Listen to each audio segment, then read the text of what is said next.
Welcome to this Introducing Teaching Books for Schools webinar, where we will be exploring time saving teaching tools, including video and audio recordings with authors, lessons, book trailers, vocabulary lists, and more.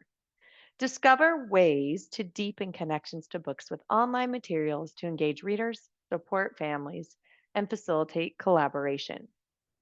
Teaching Books is provided to all Indiana schools, public libraries, universities, and residents through Inspire, a service of the Indiana State Library.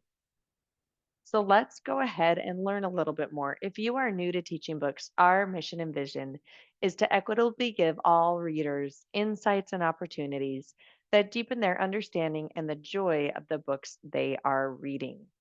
This is one example of what we provide. We actually go into authors' spaces and illustrator spaces and interview them directly so our readers can have a deeper connection to those authors and illustrators and see them as they create their craft.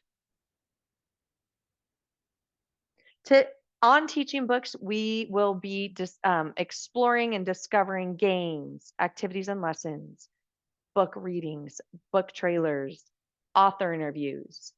And I'm going to pause it right now there because I would love to see how familiar you are with Teaching Books. So I'm launching a little poll. Have never used it a couple times, use it frequently. Oh, I have a little bit of everything. Literally a little bit of everything. So this is perfect. Even those of you who use it frequently, we actually did put some things live just last week. So some new resources are live on the site as of last week. So even if you are a seasoned user of Teaching Books, you will be learning some new things today. One thing to note about Teaching Books is that we are partnered with Sora. So Sora is the digital app for reading. And we now have the ability to see if, when you are signed in your district, if you have a Sora collection, it will show up on Teaching Books with this little comment. So you can go straight to checking out a book from Teaching Books. You can check out your book on Sora directly from Teaching Books. Today, we will talk about logging in, creating an educator login, discovering and sharing resources, creating and analyzing lists, and then hopefully a little explore and implement time. You will receive a, what's the word I'm looking for? Oh, certificate. I'm like a certificate at the end of this for participation. So there'll be a link that I'll provide at the end of this with a certificate of participation. Gosh, that was hard for me to say. Now, let's go ahead and just do a little taste of the resources we have here on Teaching Books. I am going to start with what we call just an audio name pronunciation on Teaching Books. You can see up here in the search, you can search by author, you can search by title, subject, keyword. I'm searching by author, and as I begin my search, it will look for books, authors and illustrators, lists and awards and series, and then subjects. Excuse me. So I am looking for Kwame Alexander. Now, one thing I do want to note, if you are new to Teaching Books and your screen looks a little different than mine, there's usually two reasons for that. If you're on a smaller screen and you're following along, it will take these menu options over here away. Let me show you. Hang on one second. It'll take them away and put them, see how they're gone here. If you're on a smaller screen, this is what your screen will look like. It will put those menu options over here. So you see the menu options here. Same options, just in a little bit different of a format. So if your screen looks a little different, that might be why. Also, when I search, you can see that it searches for the books, authors, lists, and subjects. I don't select enter. You can see my cursor blinking, and that's how the results will show up. If I type in Kwame and then select enter, your results are going to show up vertically, and that's fine. There's books here, authors and illustrators here, and then any subject search here. You will get the same results. I just typically don't select enter and I choose my options from there. We are going to go to Kwame Alexander's page.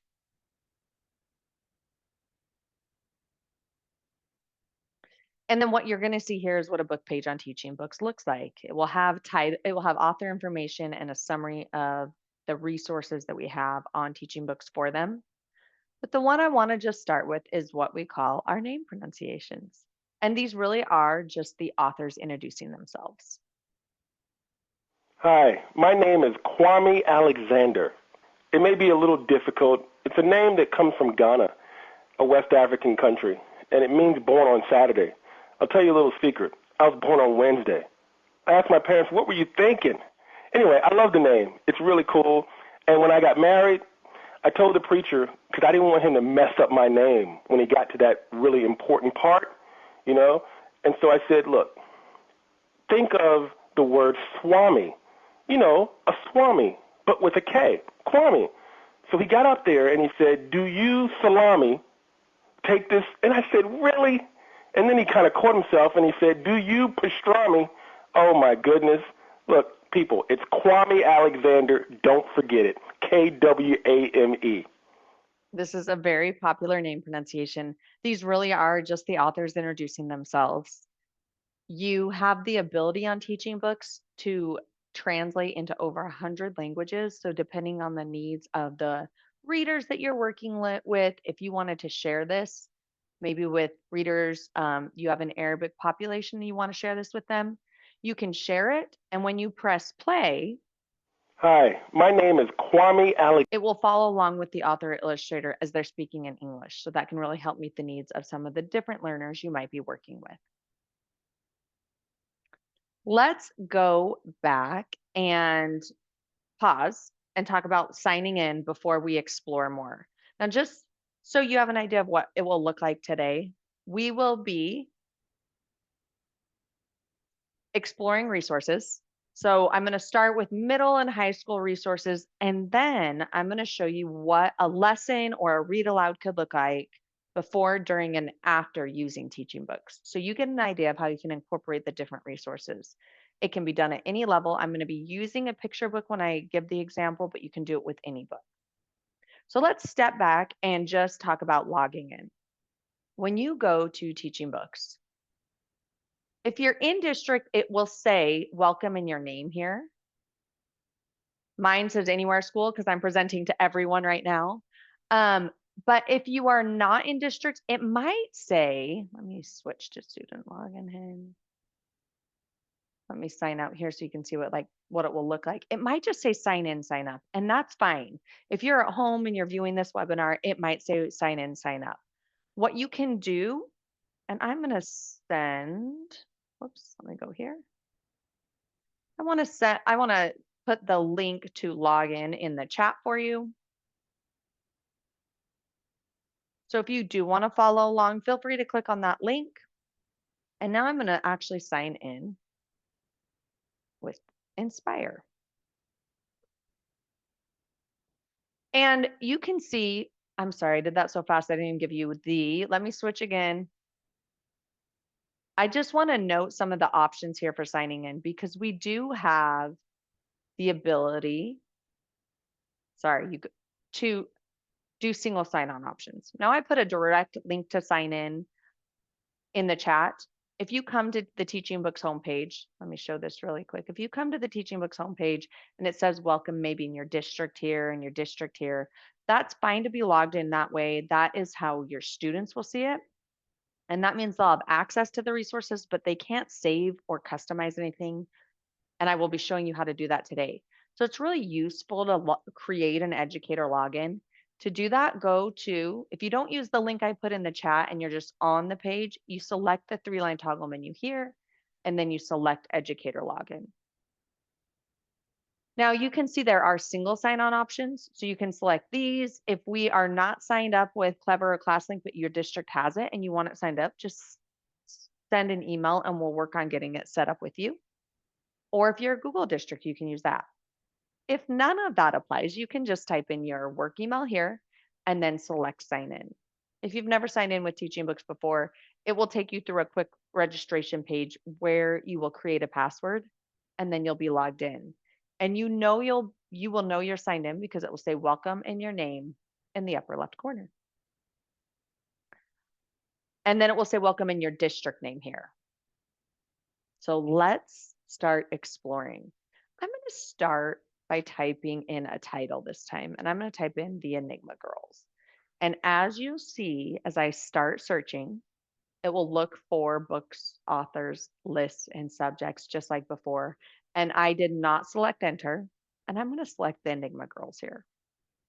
Now we're going to be taken to what a book page on Teaching Books looks like. Title, author information, a summary or an annotation, and then a summary of resources. The resource I want to show you is called a Meet the Author recording. I always like to explain that these are basically a book talk, just a way better book talk than I could ever do because the author book talks their book. I was a librarian before this, so I know how many book talks we do. And this is such a great feature to have. Let's listen to a little bit. Hi, my name is Candace Fleming, and I'm the author of The Enigma Girls, How 10 Teenagers Broke Ciphers, Kept Secrets, and Helped Win World War II.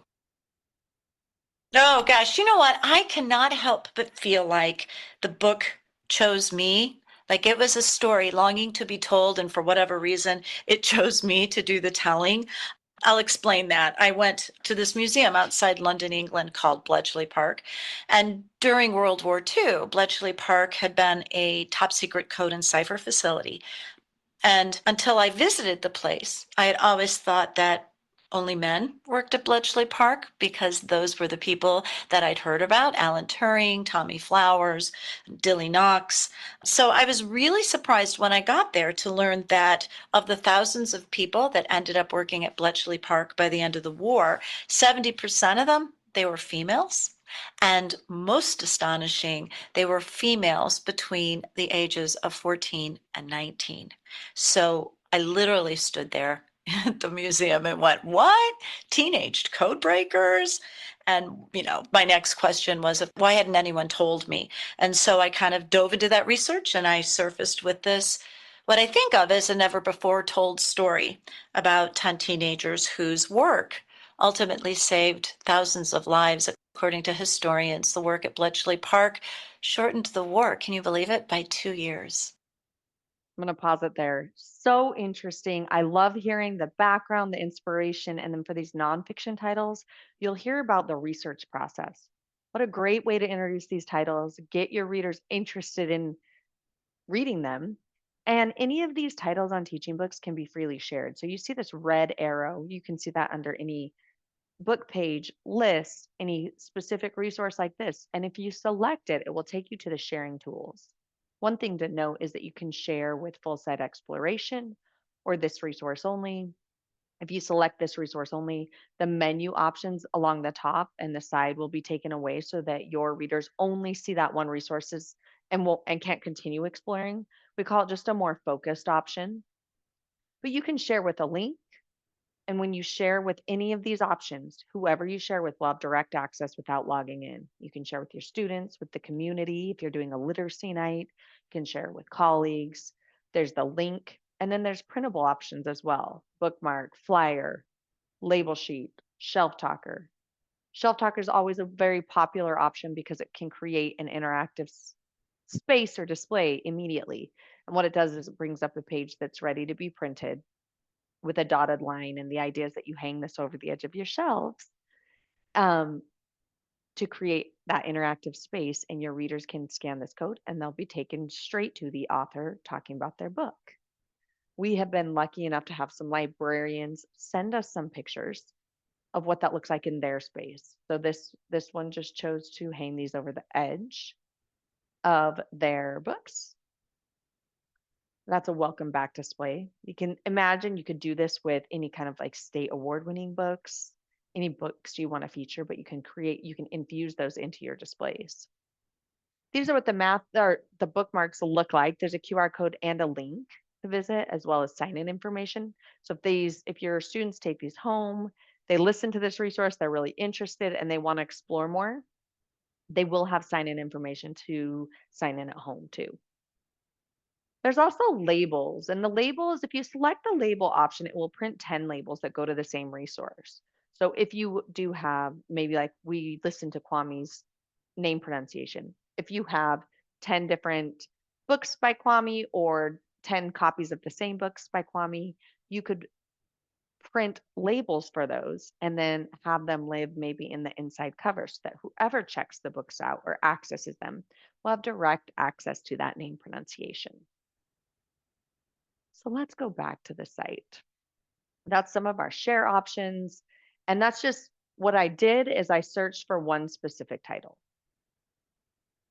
One thing that I will always say is if you go in and you search for one specific title, a great place to start on TeachingBooks is you can see the featured resources. These are typically going to be some kind of audio or video resource. But if you're really looking for ideas, like you want something for a book club or you're looking for ideas to extend a read aloud, if you scroll down, this is always one section I recommend you take a look at on TeachingBooks, book guides, activities, and lessons. And we'll dive into that section today, but I'm just telling you right off the bat, if you're following along with me and you're like, oh my gosh, I want to find this book because I'm working on it tomorrow or next week, and you want to sit and explore a little bit on your own, I always recommend coming to this section. So let's go and search a series. We also have series pages on TeachingBooks. So I'm going to do Percy Jackson. Again, you can see right as I start typing, it's looking in books, then there's authors, illustrators, lists, and subjects. I'll do Percy Jackson in the Olympian series. And then this is what a series page on TeachingBooks looks like. I love this because the books are numbered in the series. You could share this series page. So if you had a reader who really liked Percy Jackson, they read the first book, you could share this and maybe print some bookmarks and then have them come to this page and figure out what book 2 is and look at the resources for that. So I'm going to click into the Lightning Thief. And you'll see this is going to look very similar to the Enigma Girls book page. Like the book pages will have that title, author information, if it's part of a series or has related editions, and then the summary of resources, and then those featured resources. In this case, I am going to scroll down to book guides, activities, and lessons right away. As you can see, there's 22 here.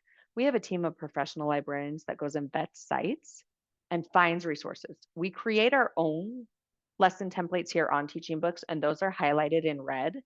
But anything that's not highlighted in red has been curated from other sites and added to our site. So you can see discussion questions, unit plans, and a favorite, which is digital escape rooms. We have these at all levels. I'll show you a list with these, but you can freely share this with your readers. You could have this at a checkout, have a bookmark at the checkout desk that goes to the digital escape room and let them do it. So your share options there, but if you share it, they'll have direct access. We open this up and it takes us straight to the Google form to fill out to do the digital escape room. And then there's your share option right there. So even more resources, create your own Greek god, write your own myth. There's so many ideas on here. What great ways to incorporate into any kind of library program that you have. And I just saw a little comment in the chat from somebody who uses TeachingBooks frequently, uses it into, I'm guessing that's the Sora Suite Reads program. Yes. And I will be showing in the chat, if anybody saw what Nancy wrote in the chat, there are puzzles. I'm going to be showing you that today so that you can infuse all of that into your programs as well. Thank you, Nancy. So we do have all these resources within each book page. And that's why I'm saying if you go to a book page and you're just looking for some ideas, always visit this book guides, activities, and lessons section. I talked about digital escape rooms. Let me show you really quick where those are at. If you just type in digital or escape, honestly, anything that I show you today, if you think of one keyword that I said, try typing it in the search bar. You will probably get the result out of that. We've tried to do a pretty good job of making that as simple as possible so that you can find things. But here's the digital escape rooms list. And what I love about this is it has titles for all different levels. Just remember, regardless of what title you pick, we'll go into the Hunger Games, for example, you're going to find digital escape rooms under book guides, activities, and lessons. So you just open this up and then you'll see the digital escape room option. I actually really quickly am going to share this link to this list in the chat. So if you want direct access to this digital escape room list, there you go. It's in the chat. So there's middle school resources, some ideas for middle school resources. Let's go on to our older readers, our high school readers, maybe. I always try and show just so you can see a classic, like what's available on some of these classics. So let's do Romeo and Juliet. I'm going to select Romeo and Juliet here. And then again, this page is going to look very similar to what our normal book pages on Teaching Books look like. Obviously, we're not going to have any author interviews like we did on the others, but you can see we do have those featured resources. The place I want to focus on is that book guides, activities, and lessons section. Our team of librarians really tries hard to get a lot of resources for these classics. They know they're used. You can see all the highlighted red options that we've created here on Teaching Books, and then even more from other sites to use even parts of. One of the very popular items on here are these 60-second recaps, and these really are videos that are 60 seconds or less that give you a very easy way to remember something from the story, or in this example, from this play. Let me find, I think I'm going to do the characters one because this is, I love learning something new. And in this characters video one, I learned something new. So let me open this up. Let's listen to this. Having trouble remembering who's a Montague and who's a Capulet? I've got the lowdown on both these families and their players next.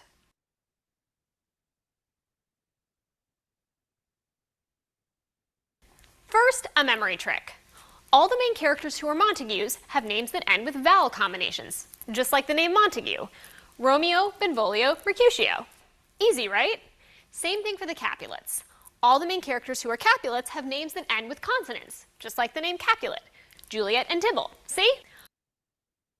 Any of you who work with our older readers that do Romeo and Juliet, is that new for you? I had no idea.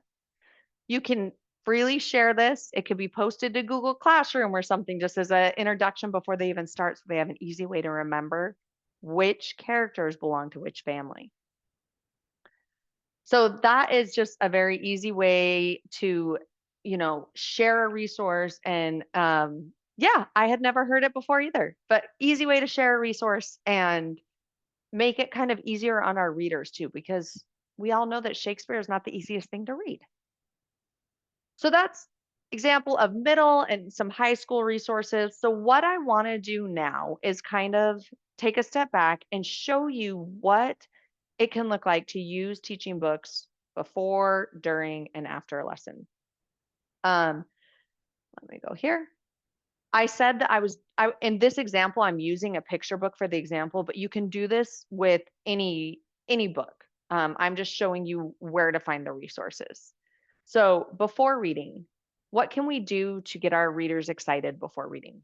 We can do a surprise book reveal. You can listen to an audio excerpt. We're going to go right to an audio excerpt. Let your readers listen to a little bit of it and see if they can guess what it is. We made it! Ava exclaimed as they arrived at the theater. Thank goodness, Ava's mother sighed in relief. Hooray for Saturday! They cheered. I mean, I would probably put it through Saturday to see if they picked up on that, because the title is Saturday. But you can let them listen to it, let them make some predictions, guess what it may be. Just don't let them see this. Just let them hear. And then I believe it was Nancy in the chat who mentioned the puzzles that we have. And here's one example. We call these book cover jigsaws. I'll show you where they're at on any book page. But the first thing you can do is select the number of pieces. So if you do work with older students, surprisingly and delightfully surprisingly, our middle school students, this became very popular with middle school students. They liked picking the 64-piece puzzles and racing each other. For this example, I'm going to use the 4-piece, But with our youngest readers, you could have this up on a board if you have an interactive board and let them draw the pieces in.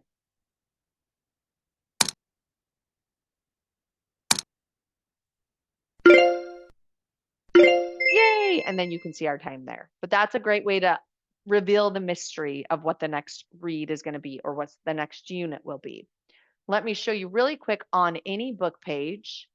You will see that option to do a book cover jigsaw right there under the cover image.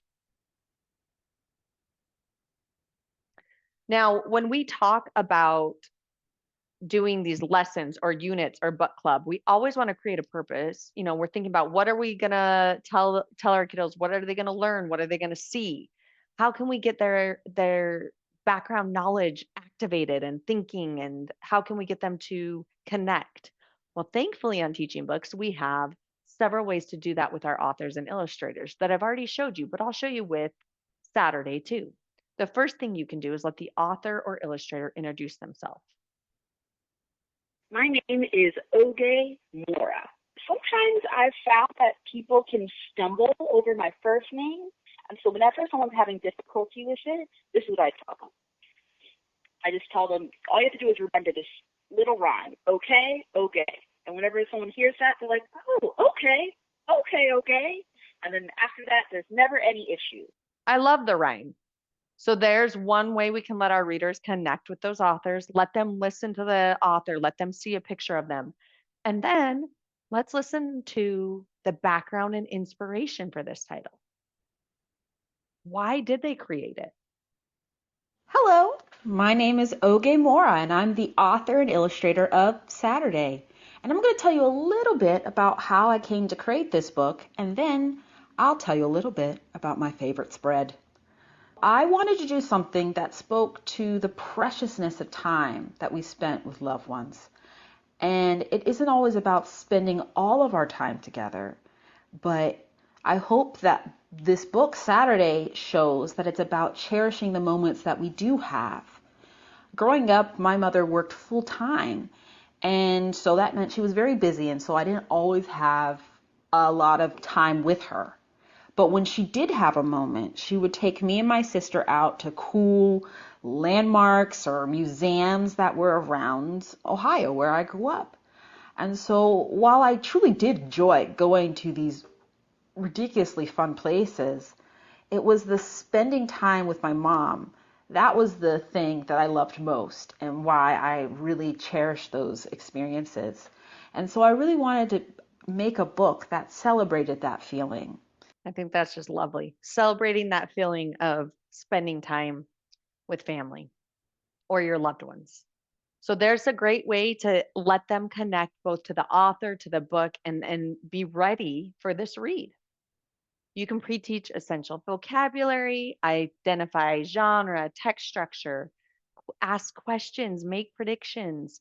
And thankfully, under that book guides, activities, and lessons section that I've mentioned, that you definitely want to visit if you're thinking of planning, we have graphic organizers, printables, activity kits. You can see everything here for this title alone. There's 12 book guides, activities, and lessons just available right at your fingertips. We really are here to try and save time for you. While reading, we always mention how if you have the Sora app, if you're displaying this on a board, you can do that I do, we do, you do model and show them how, you can highlight words they may not know. With Sora, you can highlight, you can take notes, so you can model all of that for them. Or you could each have your own copy, or you could use even Post-its if you're doing the read aloud with the physical copy. And then, of course, after reading, we can go back and think about those printables, activities found under book guides, activities, and lessons. What can we use to extend this lesson? You can always come here to look for ideas, printables, graphic organizers. The activity kits here are great. If you're thinking for our younger readers, we have these activity kits, and you'll see there's activity cards here. Each will have a different activity, and then there's actual full kits here. And these kits are great because if I can get it open to the front, you'll see at the first, it's kind of a summary. What's the title about? There's interactive activities, maybe a game. This one has a maze, and then like a writing drawing activity. Remember in the Percy Jackson title that we saw earlier, there was like create your own Greek god, write your own myth, like, so there's regardless of what level you're working with, thankfully our team of librarians does a really good job of finding activities and lesson ideas for all different levels. And then there's a discover likes books option. We always get those readers that come to us and say, I love that book, I want another one just like it. And you're like, okay, but tell me more. What did you love about it? You can always come here to the discover like books option on any of these book pages and kind of prompt them. Did you like the author? Did you like the pictures? This was part of a CCBC choice. Let's see if there's another one you might like. And you can click into here and see if there's something else that is another match that they may like. So you have the options to do that with Discover Like Books. Great option for any kind of reader's advisory that you may be doing. So any questions before we go on to lists? Are there any questions about that like whole idea of using TeachingBooks resources before, during, and after any kind of lesson or read aloud? Is there anything you need me to show you again before I move on to lists?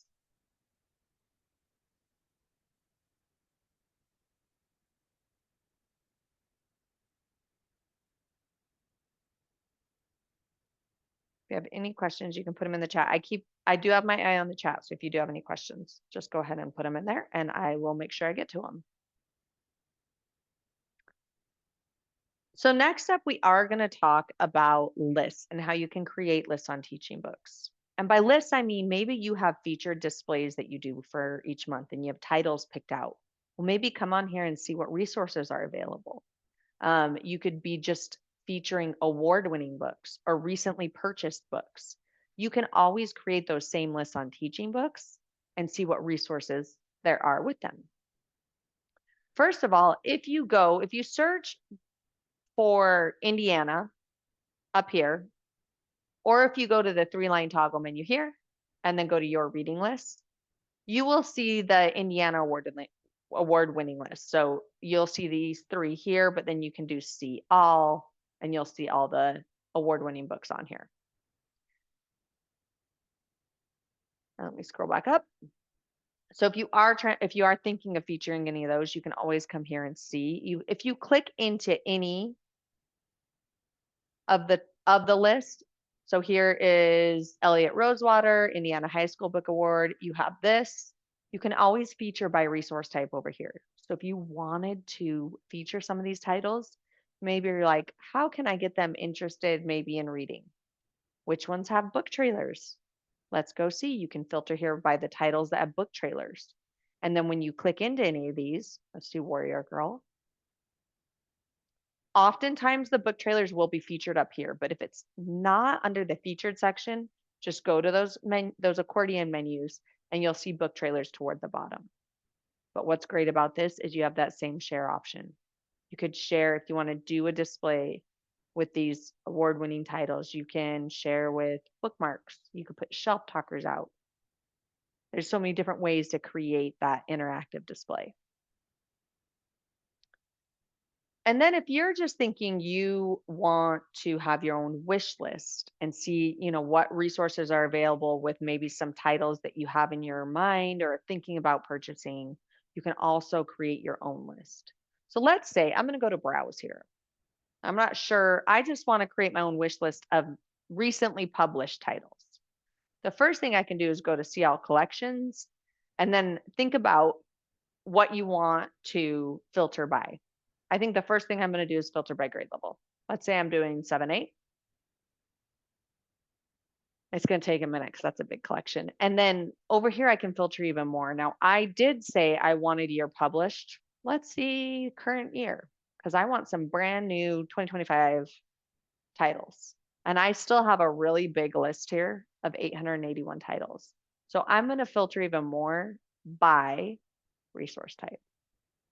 And I want to see which ones have those meet the author recordings, or like those book talks, like I like to call them. And that now gives me a result that I am not stressed out to look at. I have 24 titles within this list. So I want to save this list. One thing that's really important is if you create any list, just make sure you're signed in as an educator, and it will give you a little prompt if you're not. You always can create your own list by this plus sign here, or you'll see a plus sign at the top to add multiple titles. And when I do that, what it's going to do is ask me which titles I want to put on my list. I want to do all of these. This is my wish list. I'm going to say add selected titles to list. And I'm going to say this is actually my 2025 wish list. And I'll say add to list. And then you can view it. Here's my list. One thing to know, any list on TeachingBooks can be analyzed. So this is my wish list, but I want to make sure that I have like diverse cultural experiences. I want more than one genre. So I want to double check that before I confirm that this is my wish list. So on any list, you can select list analysis report here. And what it will do is it will give you at a glance genres, cultural representation. It will even give you things like fiction versus nonfiction. If there are Lexile, if there's Lexile information available, it will show that too. We know that these are all published in 2025, but that's another thing you would see too.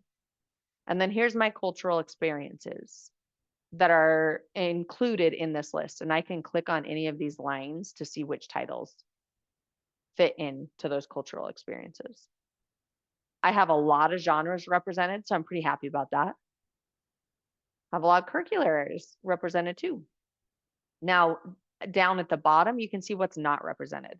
Now, I am not surprised that these concept books and beginning early readers are not represented, because I filtered by grades 7-8. I wouldn't suspect that concept books would be part of my 7-8 collection. So where I might want to add is some of these genres down here, or even some of these cultural experiences over here.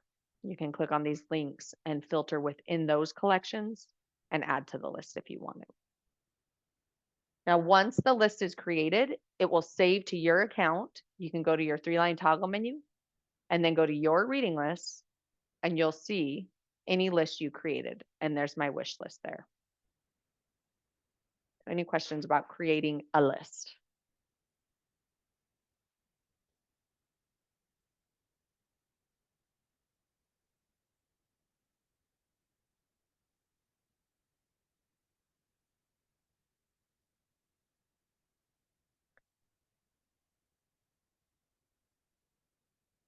Okay, I'm going to go on to my last section that I wanted to show you today, which is the for educators. If you go to for educators and then teaching ideas, there are several ideas that are like ready to use, ready to go for you. Just again, we're that time saving idea. The first thing is called Timely Topics. This is a newsletter that comes out once a month in the middle of the month with ideas to honor and celebrate themes for the upcoming month. So you'll see we already have November up, but then we still have some of October up too. So if you click into any of these, you can see some different ideas we have for titles to use and resources to use on TeachingBooks to honor and celebrate Halloween treats, is this example. There'll be lists as well as titles and specific resources to use. We have early literacy, instructional support, and then these ready to use ideas. One thing that is new that we've just been adding to recently are monthly lesson ideas. These actually got added as requests from librarians because they asked if we had full lessons written out using TeachingBooks resources only. And at the time they requested it, we didn't, but of course we said we can do that. So if we go and we click on October, and you can see there's pre-K, elementary, and then middle. What it will have is it will have 2 book ideas that you could use. So I see this being used like if you're pulled up at last minute and you need to go cover in a class, you could use this to walk you through a lesson. You don't even have to have the physical copy of the book.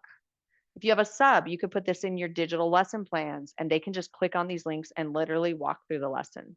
So it really is helpful to just have that right at your fingertips. There's 2 titles and there's 4 activities in each title. So it will give you how to start and then where to go from there.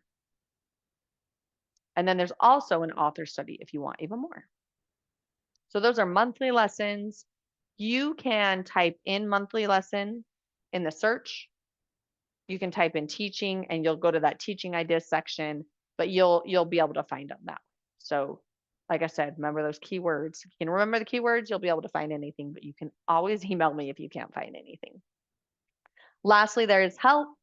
If there's anything I did today that you can't remember, like how did she create that list? We do have video tutorials. You can always reach out to me too. I'll put my information up in just a second. We do have webinars each month. They're 20 minutes once a month and they're recorded. So if you just want to sign up and get a link to the recording, please do that. They're very focused because they're only 20 minutes, but you'll get to learn more about one thing. The next one coming up is supporting early literacy. Any questions? I will put, oh, let's do summary. We searched and shared book and author resources. We created and analyzed a list. Quick question for you. How will you use, or how do you see yourself using maybe some of these TeachingBooks resources in your programs? Answer that in the chat. And then I will be putting a link to the certificate up in the chat in just a minute after I get it copied here. Any ideas of how you'll use TeachingBooks resources in your programs?